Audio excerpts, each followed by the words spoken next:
Ram and Krishna never wanted to take a body, but circumstances brought a body. And why is the body? So that it can communicate.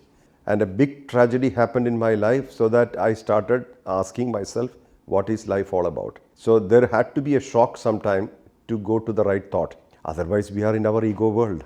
And Shiva's two aspects are coming into. One is Ganesha, the supreme consciousness aspect and the awareness of universe, and Muruga, Kartikeya, as the knowledge aspect. These are both Shiva. So I was thinking, what will I tell people? But when you become knowledge, or when you are knowledge, whatever he has to speak will come.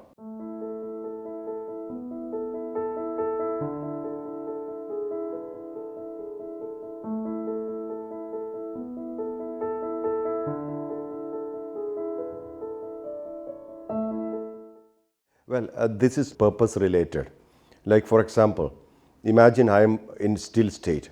Imagine like that. Means I don't need to move anywhere. But how will I talk to you? The body is given. See, Baba never had to take a body, but he took a body. Ram and Krishna never wanted to take a body, but circumstances brought a body. And why is the body? So that it can communicate. So in that context, everything has a purpose. So purpose makes you or brings you to your what you need to be. Purpose takes you there. So if it's your purpose to talk, you should talk. If it is your purpose to be silent, you should be silent. So there's no agenda here. So Baba appeared to me because I was busy and immersed in business. And a big tragedy happened in my life, so that I started asking myself, what is life all about? So there had to be a shock sometime to go to the right thought. Otherwise, we are in our ego world. Who am I? I am this so and so. I am this position. I am this position. That's where we stay. You see, we don't ever get out of it, and we don't have to. Also, society. You don't need to be out of your ego state in the society. Society honors and respects you. So in those things, this was a reconfirmation that I am with you. One, and secondly, that there is something to do on earth. So things were not so clear to me in those days. Actually, I was even skeptical that I will go and speak to people, not knowing what I will speak. And then I have never learned Sanskrit. I was always in business. I have never learned Sanskrit. I never learned Shruti, Smriti, Purana, nothing. So I was thinking, what will I tell people? But when you become knowledge, or when you are knowledge, whatever he has to speak will come.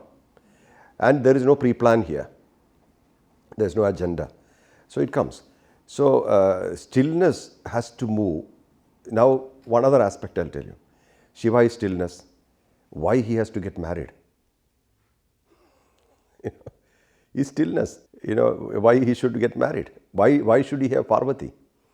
That's one question. Another question, Shiva lost Sati, his first wife, in the yajna.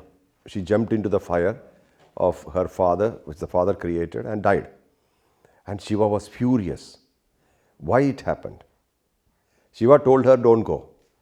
He will abuse you, or he will dishonor you. And he will because he doesn't like me. But she went. She said, it's my father. This is fine. But she couldn't handle it. And she jumped and committed suicide, Sati. Why was Shiva upset? Shiva tore his hair out, bet it on the floor, and out of which came Mahakali and Veerabhadra. And they asked, what should we do? Destroy. He said, he commanded, destroy everything. Why? Because Shiva is stillness, complete stillness. Without moving energy, he has no expression. Supreme consciousness is complete stillness. That is the Shivalinga. Shivalinga is the representation of supreme consciousness. Unmovable, immovable, unfathomable, supreme consciousness. Completely still.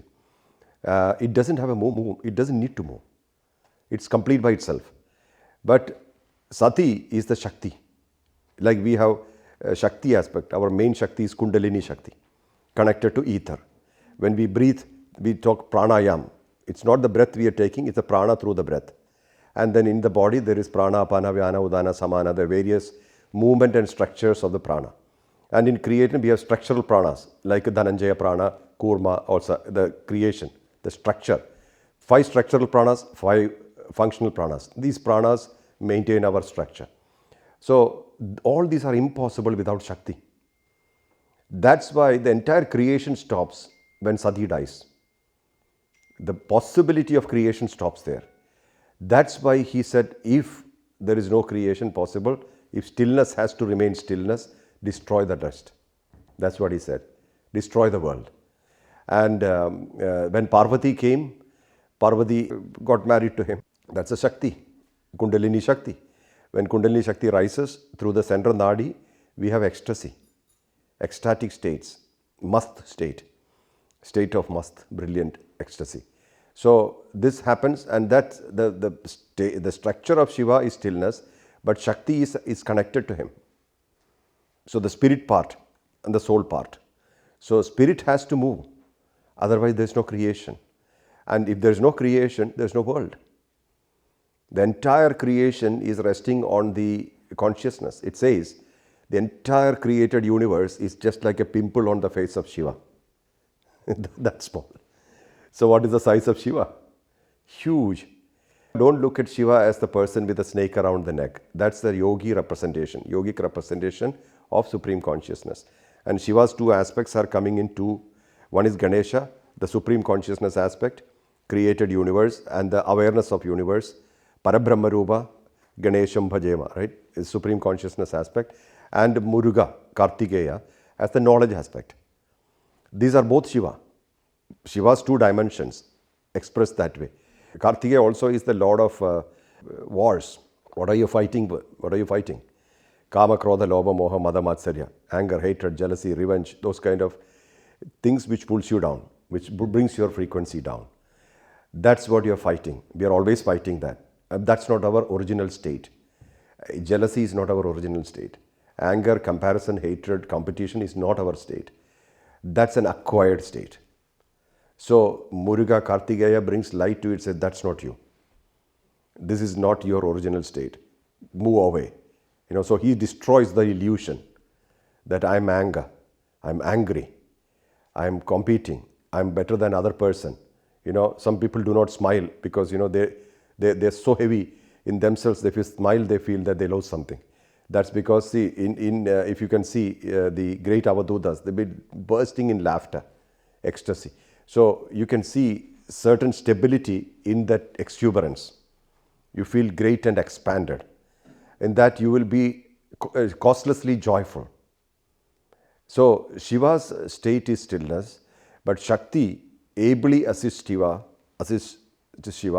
for the movement of energy, and the energy moves, and that's life. Where is the energy moving? Within Shiva. We are all in that body of Shiva, means Supreme Consciousness. Its structure is brightness, brighter than a million suns. Divi Surya Sahasrasya. When the atomic bomb, the first fat boy was exploded in Nevada desert, Oppenheimer said, when the people asked him, how did you feel? He said, Divi Surya Sahasrasya, brighter than 1,000 suns. This is when Krishna showed his Vishwarupa. That's what Vidura told, that it's brighter than a million suns. This in Sahasra, in this context, is millions. Brighter than a million suns. That's the state of Shiva. That's Shiva. That's Vishnu. Complete brightness state. It doesn't need anything. Every creation is within that, and every creation dissolves back into that. So in Shiva's case, he doesn't have anything to prove. He doesn't need anything. He has no expressions, just like your soul. Your soul has no interest in you particularly, but it activates you. If soul is not there, we call it a dead body. And the same soul sits in all of us, just different forms, same soul. And in none of the souls, it stays with any identity. When the soul leaves my body, it's called this Mohan's body, Mohanji's body. That means I'm not the body anyway. It's like a rent-a-car or a house we have rented for some time. So all these are important things to understand when we walk the path of spirituality. Then only you will recognize Sai Baba and his level of operation. We can't understand by looking at the person. We don't know the third dimension. We don't understand the third dimension. That's why in Prashnopanishad, the students went to the teacher and asked him, can you show me God? I want to connect to God. So he said, stay with me for 1 year or a few years. And if you like me and I like you, we will search for God together. Teacher didn't say, I'll show you God. But that's the truth. That's exactly the truth. That sahana vavatu, sahana bhunaktu, what do we say? Let's walk together. Let's evolve together. Let's not compete together. By being together, we will attain the same. Means nobody is higher, nobody is lower, nobody is equal, everybody is unique.